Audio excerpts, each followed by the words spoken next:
Hi friends, good evening. So నేనైతే డ్యూటీకి అయితే బయలుదేరేసాను. నా ఎలక తోక ఎలాగుంది, ఇంకా 2 నాళ్ళు పోతే ఈ ఎలక తోక కూడా ఉండదు. మొత్తం కటింగ్ చేసి పడేస్తాను. ఆల్మోస్ట్ ఊడిపోయినాయి. ఇంకా ఇక్కడైతే డ్యూటీకి అయితే వచ్చేసాను. ఈవినింగ్ డ్యూటీ ఎలా ఉంటుందని మీకు చూపిస్తాను, చూసేయండి. ఓ పక్క కర్రీకి పెట్టేశాను, ఓ పక్క చాయ్కి పెట్టాను, ఓ పక్క అయితే ధనియాలు అయితే వేయించుతున్నాను. ధనియాలు జీలకర్ర సపరేట్ వేయించుతున్నాను. ఎందుకంటే ఇక్కడ ధనియాల పొడి, జీలకర్ర పొడి మొత్తం నేనే అయిపోతే చేసుకోవాలన్నమాట. సో ఇక్కడ ఏంటంటే బఠానీ కాయలు కూడా ఒక 1/2 కేజీ దాకా ఇచ్చింది. అవి కూడా ఒలుసు అనేసి పెడితే అన్ని పనులు ఒకేసారి పెడతాది. ఇప్పుడైతే ఇంకా పిల్లోడు నిద్రపోతున్నాడు. ఇక్కడ కెమెరాలో దానికి కనెక్షన్ చేసి ఇక్కడ టేబుల్ మీద అయితే పెట్టింది.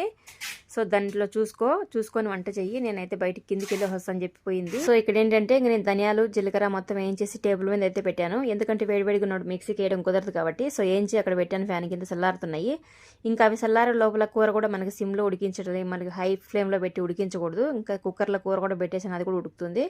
ఇంక ఇక్కడ బఠానీ కాయలను కూడా నేను ఒలుచుకుంటున్నానండి. సో ఎందుకంటే ఇంకా ఒక్కొక్కసారి ఒక పని కంప్లీట్ చేసే కుదరదు, అన్ని పనులు కవర్ చేసుకోవాలి. ఇంకా పిల్లోడు లేసాడు లేదని చూసుకుంటూ నా పనులు అయితే ఇట్లా కంప్లీట్ చేసుకుంటున్నాను.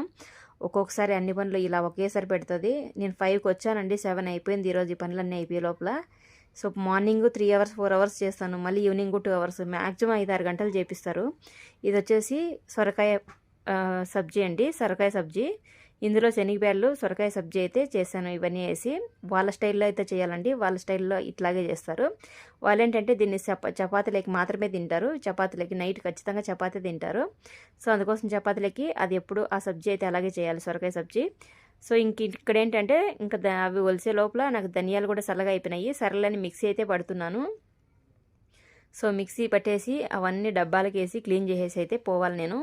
ఈ మిక్సీలో కూడా వేయడం ఏంటంటే మనకు మిక్సీ డైరెక్ట్గా ఆన్లో పెట్టకూడదు. ఆఫ్ చేస్తూ ఆన్ చేస్తూ ఆఫ్ చేస్తూ ఆన్ చేస్తూ వేయాలి. డైరెక్ట్గా ఇంకా అలా ఆన్ చేసి పెట్టే ఉంటే మిక్సీలు కాలిపోతాయంట. సో ఇక్కడ 2 డబ్బాలకి జీలకర్ర పొడి, 2 డబ్బాలకి ధనియాల పొడి అయితే కొట్టి పెట్టాలి. సో 4 డబ్బాలు ఫినిష్ అయిపోయినాయి, ఇంతకుముందు అయితే కొట్టి పెట్టాను. సో అదైతే అయిపోయిందనమాట. వంట చేసే వాళ్ళకి ఎవరికి ఈ పనులు అయితే ఉండవు. ఆల్మోస్ట్ వీళ్ళింట్లో మాత్రం నాకు ఖచ్చితంగా ఈ పనులనే పెడతారు. ఇంకా తెల్లగడ్డలు పేస్ట్ అయిపోతే తెల్లగడ్డలు కూడా 1/2 కేజీ 1/4 కేజీ ఇస్తుంది వలసమని. సో అలాంటప్పుడు ఇంకా పెద్ద టాస్క్ లాగా ఉంటుంది. ఇక్కడ ఏంటంటే తెల్లగడ్డలు నేను అయిపోతే ఇంకా నానవేసుకొని పొద్దున నానబెట్టేసాను నీళ్ళల్లో, అంత మొత్తం పాయలు తీసేసి. సో ఈవినింగ్ బాగా మెత్తగా ఉంటాయి, ఈజీగా ఫాస్ట్గా అయితే ఒలిచేసుకోవచ్చు. ఎవరైనా తెల్లగడ్డలు ఒలుచుకోవాలంటే వాటర్లో నానబెట్టేసి ఈవినింగ్ కల్లా ఒలుచుకోండి, చాలా ఈజీగా ఒలిచేసుకోవచ్చు. నేనైతే ఇంకెప్పుడు ఒలిచి పెడతాను అలాగే. సో ఇక్కడైతే ఇంకా ధనియాలు జీలకర్ర అయితే మిక్సీ పట్టేసానండి.